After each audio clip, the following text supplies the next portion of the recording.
Waheguru Ji Ka Khalsa, Waheguru Ji Ki Fateh. Welcome to this segment of Coach Gurbani's a-sabad-a-day. Our recitation is from War Rag Maj Mahalla Pehla, and this is the 25th verse. Salok Mahalla Tija, Bhai Vich Jamai Bhai Marai, Bhi Pao Man Mein Hoye, Nanak Bhai Vich Jamai Marai, Sehla Aya Soye, Mahalla Tija, पैवन जीवे बहुत बहुत खुशियाँ खुशी कमाए नानक पैवन जे मरै मोहे कालै उठी जाए पौड़ी सतगुर होए दयाल तां सरदा पूरी है सतगुर होए दयाल ना कबहूँ चूरी है सतगुर होए दयाल तां दुख न जानिए सतगुर होए दयाल तां हर रंग माणिए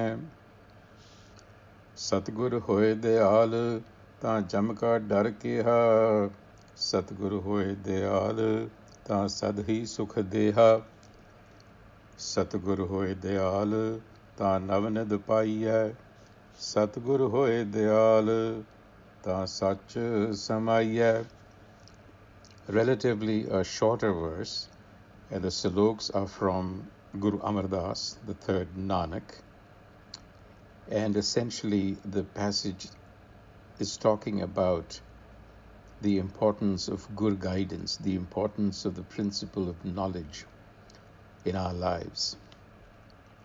And it begins almost as an extension of the previous passage that we discussed and speaks about two interlinked terms that appear quite often together, Bhai and Pao. And let's see what they really are intended to mean by considering the first slok. Bhai Vich Jamai Bhai Marai.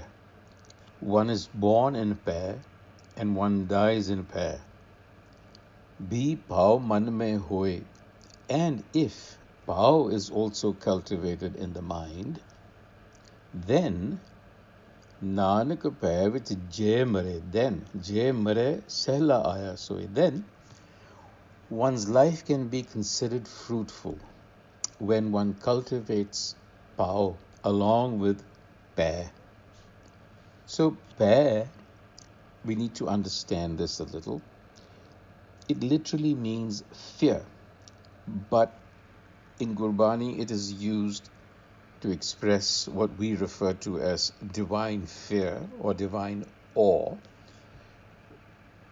which is unlike worldly fear. It's an emotion, a feeling, if you will, of awe and reverence that is tinged with restraint. The sort of feeling that you would have for nothing in the world really, but when you look out to the universe and are filled with awe. That's the emotion that is being tried to explain here. So if you're not feeling that emotion, then you have to really start to look around you and begin to cultivate this feeling, because that is where the entire source of this interrogation begins. So in this passage, Bhai implies hukam, the force, the process that governs existence, because it is talking about our birth and death. Bhai Vich Jamai Bhai Marai. So we come into the world, birth and death occurs within the ordinance of this hukam. Pao, on the other hand, literally means love, and this passage, it implies harmony with hukam. So they go hand in hand. The message is that birth and death is the outcome of a natural process. In this case, the reproductive process. We don't really have much of a say in it, but that is what governs existence. The coming and going, birth, growth, decay. But we do have an ability to train our minds to live in harmony with our surroundings, with hukam, the agency that governs everything. So what the Guru is telling us is that unless you're in harmony with Hukam, you cannot really call yourself or your life meaningful in any way or fruitful, because you are really caught up in the ego space, because that is what is being amplified in the next salok, where he says, "Pavan jive bahut khusiyan khusi kamaye, nanak pavan je marai, mohe kale uth jaye." So even if you live a long life, jive bahut, and you live amidst a lot of material comfort and enjoyment, bahut khusiyan khusi kamaye, even if that were the case, nanak pavan je marai, to die without harmony with Hukam, without that flow, without that emotion, that feeling, in other words, without living within the self. If that is the case, no matter how well you are living materially, departing the world without that self-knowledge is to leave the world as though with a black face. Moh kale uth jaye. So moh kale, the face is representative of the intellect. So when the moh is kala, it means that the intellect is still ignorant. The mind has not really acquired wisdom. You could be rich and comfortable, but you could be ignorant from an existential perspective. You have not really had that unitary experience with the self, which means that your actions have not been free. So the implication here is that we have to learn to live with the intuitive awareness of the self, no matter what our material condition is. And then in the Pauri, there are two passages that are really eulogizing the Guru. Satguru hoye dayal, that's the refrain. Through the compassion and charity of the Satguru, because ultimately it is a matter of grace and compassion. Satguru hoye dayal, ta sarda puriya. The mind is filled with true devotion.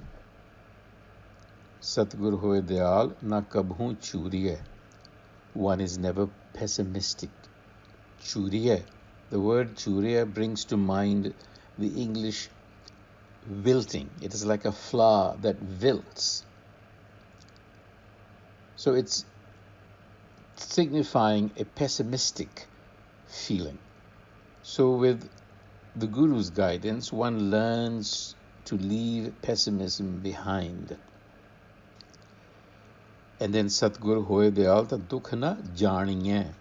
Janiye is to perceive, to know. Grief and sorrow is not perceived.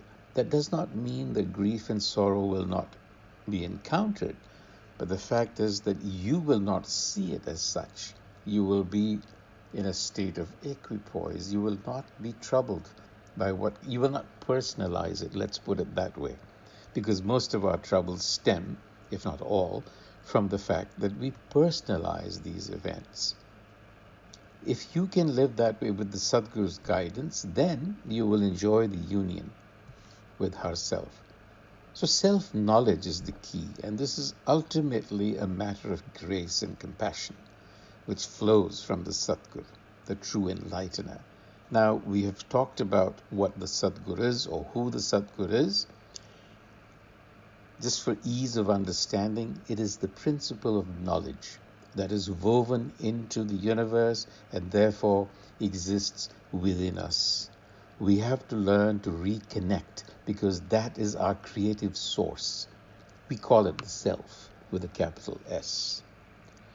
Now, grace and compassion is necessary. Well, grace and compassion abounds everywhere. Bahota karam likhya na jaye, Guruji reminds us in the Japji.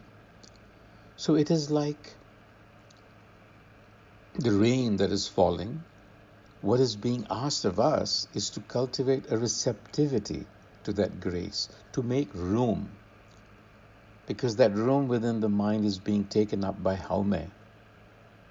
And with grace and compassion comes self-knowledge, self-realization, and ultimately self-actualization.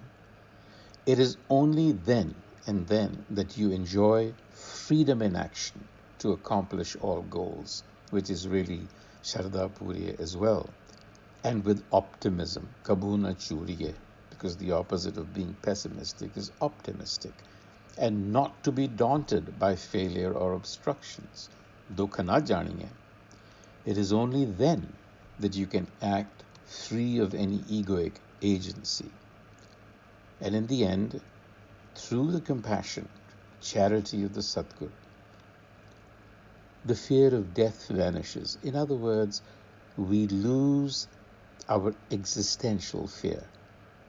A feeling of comfort and ease comes to the mind. Sadhi Sukha Deha, the wealth of self-awareness, because now you are self-aware, capital S. Navanid Pai, Satguru Hoy Deyalta Navanid, it's called the treasure of self-awareness. And in that unitary consciousness, it is only then that you act in freedom, that you are truly free. On that note, until the next time, Vaheguru Ji Ka Khalsa, Vaheguru Ji Ki Fateh.